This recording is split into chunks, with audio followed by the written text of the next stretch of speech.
Go and fetch. Fetch. Meet Robo Dog. Today she's in a playful mood. She doesn't bark and she doesn't bite. But if you're with the Russian military, she can do a whole lot worse than nip your ankle. Better to have her on your side. This dog is much more obedient than my greyhound. In this two-part Mail Frontline film, shot in the winter of 2025, cameraman Jamie Wiseman and I travel to the Kharkiv Oblast frontline areas. We meet the futuristic ground drones deployed by Ukraine's most innovative combat unit, which has been given the nickname the Billionaires Brigade.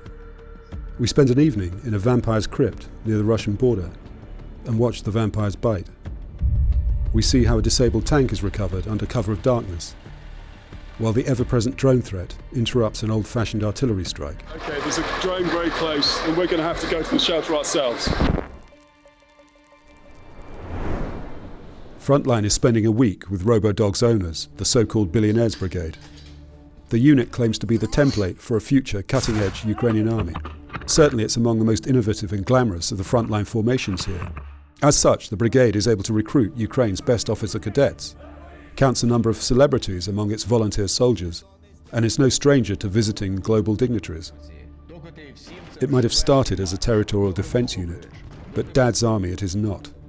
So who are these poster boys? The 13th Kharkiv Brigade of the National Guard of Ukraine, as it's officially titled, was founded and funded in 2022 by Vsevolod Koshimenko, one of the country's wealthiest businessmen. Most of its battles have taken place inside its native Kharkiv Oblast. It led the charge to the Russian border during Ukraine's successful Kharkiv counteroffensive in the autumn of 22. Last May, the unit stopped in its tracks the Russians' renewed push towards Kharkiv city. While to the south of us in Donbass, the Russians are advancing relentlessly, up here on the battlefield between Kharkiv city and the Russian border, the invaders are not only being held by Kharkiv, but in some places pushed back. Kharkiv believes in a more cerebral approach to combat.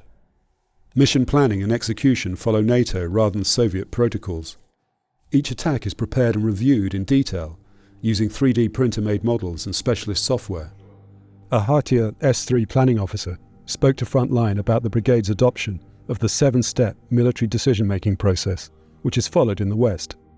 Найбільш важливі – це отримання завдання, після якого йде аналіз місії, який складається із вивчення місцевості, погодних умов, противника та, власне, більш детального аналізу поставлених задач і власних сил, які нам доступні для виконання цього завдання.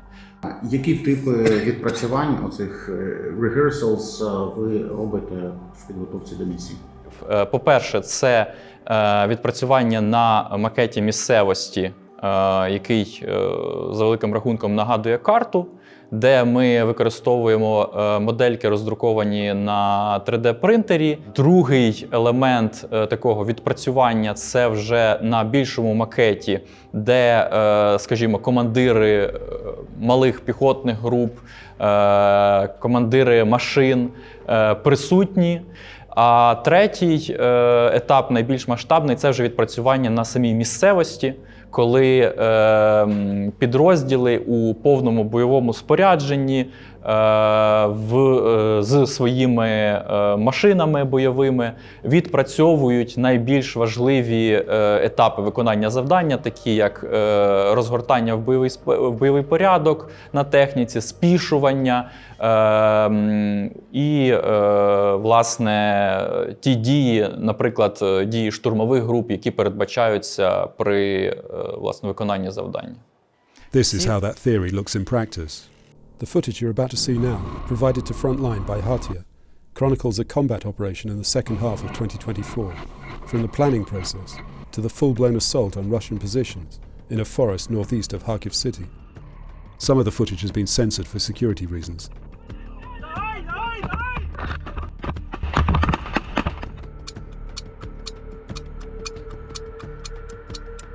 Here we see unit commanders being walked and talked through a floor model of the operational area and their individual roles. Ми робимо все для того, щоб ви виконали задачу і залишили цілими неушкодженими. A diversionary feint is explained.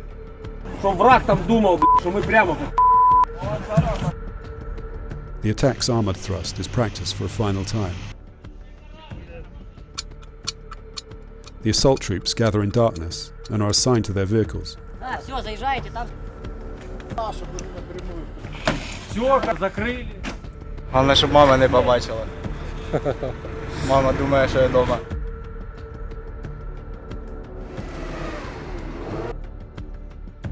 Слава Україні!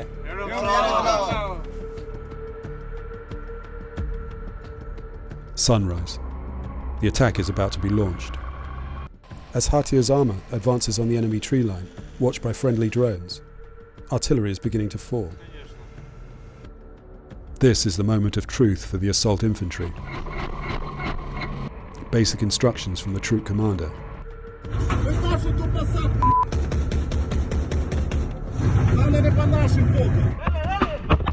The assault troops have been given dozens of GoPro cameras to record and later analyse the unfolding attack.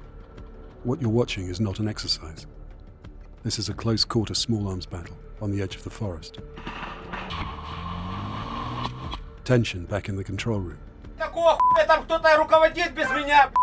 The Hatia assault troops are on top of a Russian dugout. Правый фланг вперед! Держим! Правый вперед! Продвижение, по возможности координаты. Now the enemy is hitting back. Grads begin to fall into the forest along the line of advance. Стопай, стопай! The small arms battle intensifies as more Russian positions are reached. Grenades are being used. Стоп, падай! Фиксом! Ukrainian attack drones now enter the fray.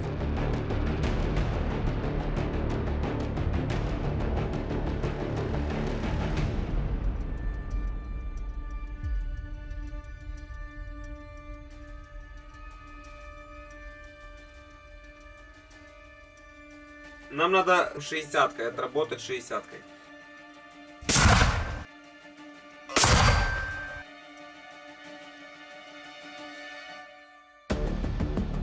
Дай мне дистанцию и азимут, дай дистанцию и азимут. Ukrainian artillery is also engaging the Russian positions. The pressure begins to tell on the defenders.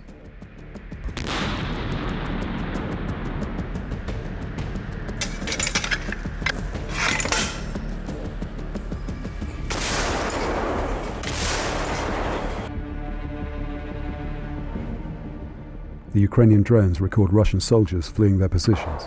Своя! Clearing of enemy positions with grenades and small arms fire is underway. The fighting is intense. Here, a Ukrainian throws a grenade.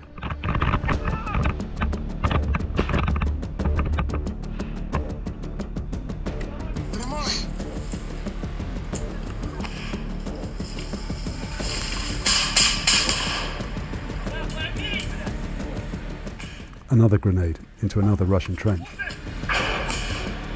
Here is an enemy dugout with casualties.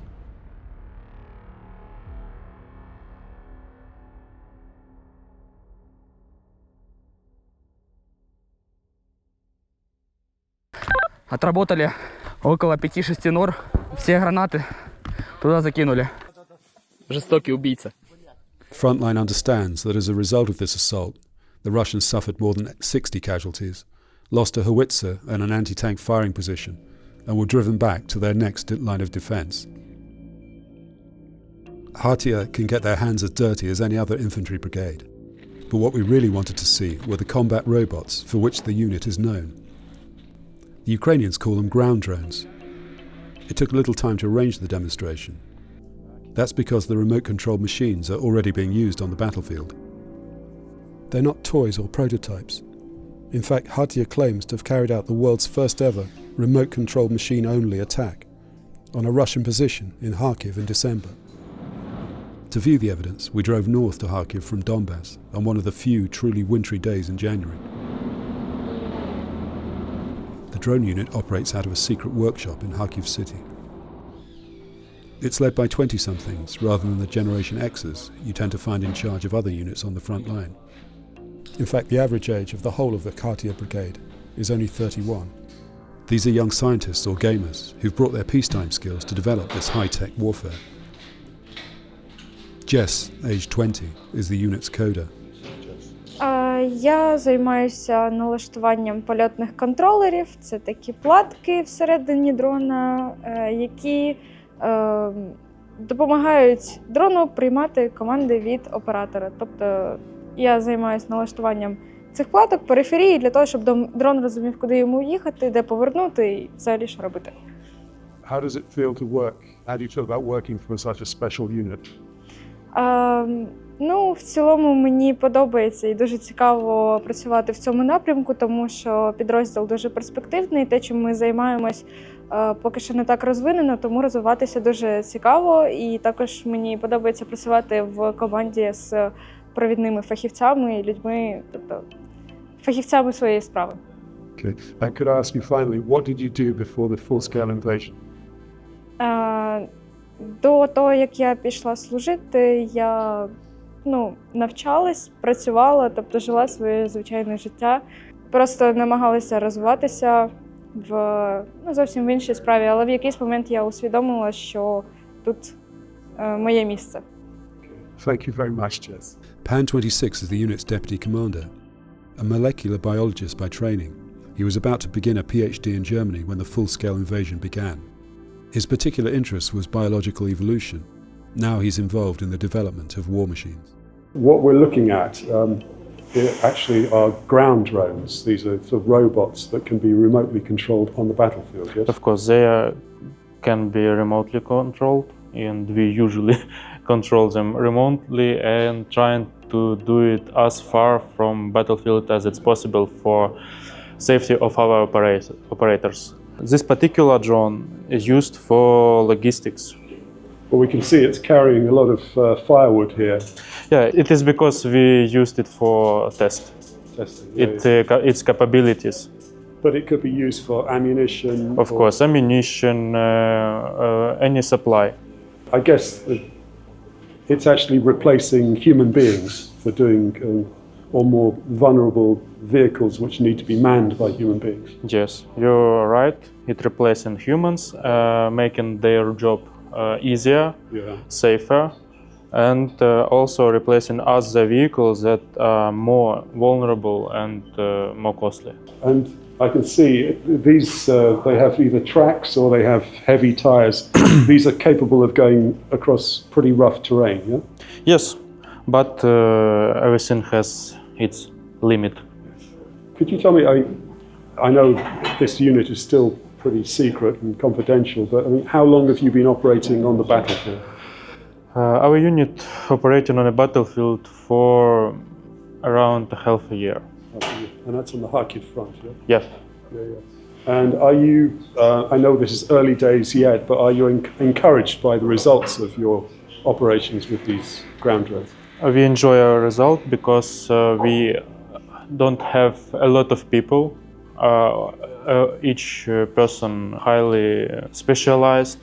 We do a lot of work with small amount of people, and we like it. And I understand that these vehicles, these drones, are developed entirely in Ukraine, yes? They manufactured in Ukraine, but the majority of them are upgraded and modified by us before we use them. The final question I was going to ask you is, so are we actually looking at the future of warfare here? We are not looking at the future, we are looking already at modern warfare. This is the reality of warfare in 2025. Of course, it is our reality.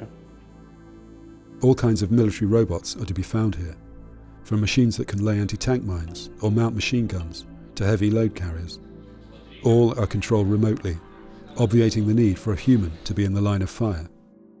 Ukraine is increasingly short of soldiers. Such robots could provide the answer to the shortfall. The star of the show, because it, or rather she, is so very strange, is Robo. This is the 22-year-old unit commander, call sign Happy. In repose, Robo looks like an oven-ready chicken, except a green light has now started blinking in its head. This is 13 Brigade's famous robot dog, which is waking up from its sleep. Robo is amazing, and also more than a little creepy.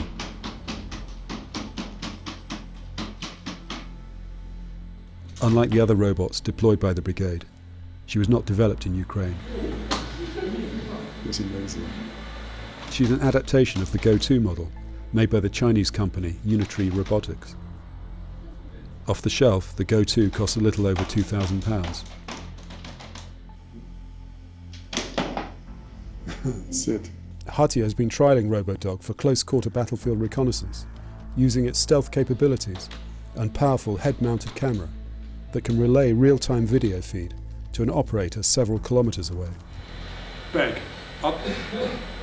Unfortunately, it doesn't speak English. It doesn't speak English. It's been reported that both the US Marines and Chinese Army have tested an armed version of RoboDog, the Marines with an anti-tank missile, the Chinese with an assault rifle. A cavalcade of battle robots sets off to the countryside. This is all very weird. This creature also belongs to the unit. It's a real cat, by the way. We arrive in a field a few miles outside Kharkiv city. RoboDog is let off her leash and shows a surprising turn of pace. You can see how well she is camouflaged, merging into the mud. In case you're wondering, I say she because dog is a feminine noun in both Ukrainian and Russian. This is an anti-tank mine laying drone. Now, in combat conditions, the operator would be several kilometers away and would be controlling it via a Mavic drone overhead. And I will just show you how it works. One mine at a time.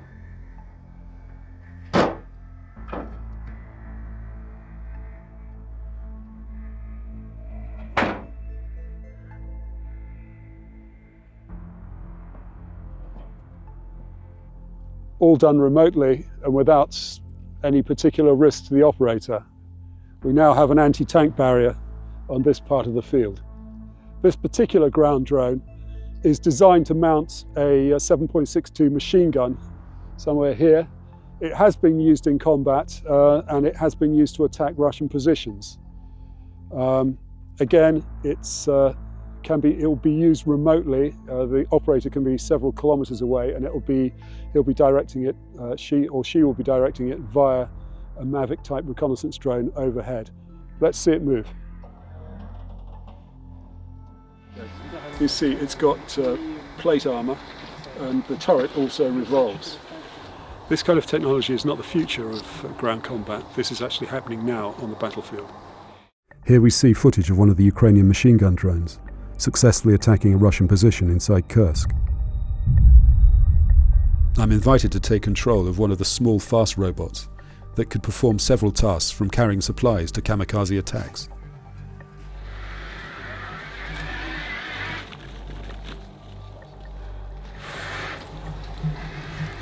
It's great fun. But one's attention keeps returning to the sinister, crowd-pleasing RoboDog. Jump. Very good. Yeah. One final trick. Roll over. Roll over. This particular RoboDog doesn't bark, but has been programmed to say something very rude to any Russian it encounters. Русский давайся. Okay, that might have to be bleeped. We saw it in the workshop where it did a few tricks. Now it's out in the field and you can see it's been running around this field very easily. It's got a camera in its nose which it uses for reconnaissance. It seems very agile, particularly on this the flat surface here. It can do a variety of amusing tricks, but its intent, its purpose is deadly serious. Sit. Very good, dog.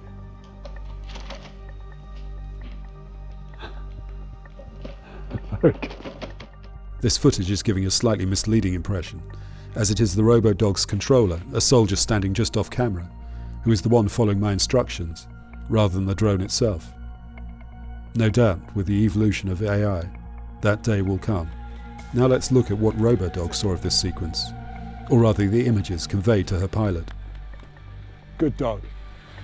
Go fetch. Fetch.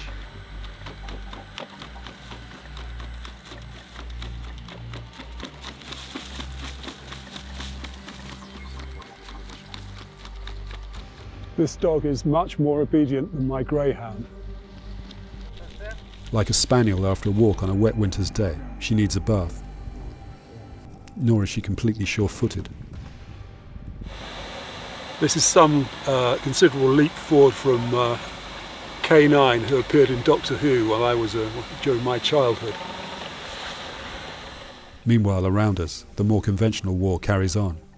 In the distance, smoke begins to rise from the latest glide bomb hit on Kharkiv city, while further along the tree line, a mobile anti-Shahed drone team waits for dusk and the next Russian onslaught. Their anti-aircraft gun is from a much older generation of war technology to the ground drones frolicking on the field. And that is probably the technology, deployed in huge quantities, which will count in the end. In the next episode, we spend a night in a vampire crypt, watch a disabled tank being rescued, and shelter from a Russian drone.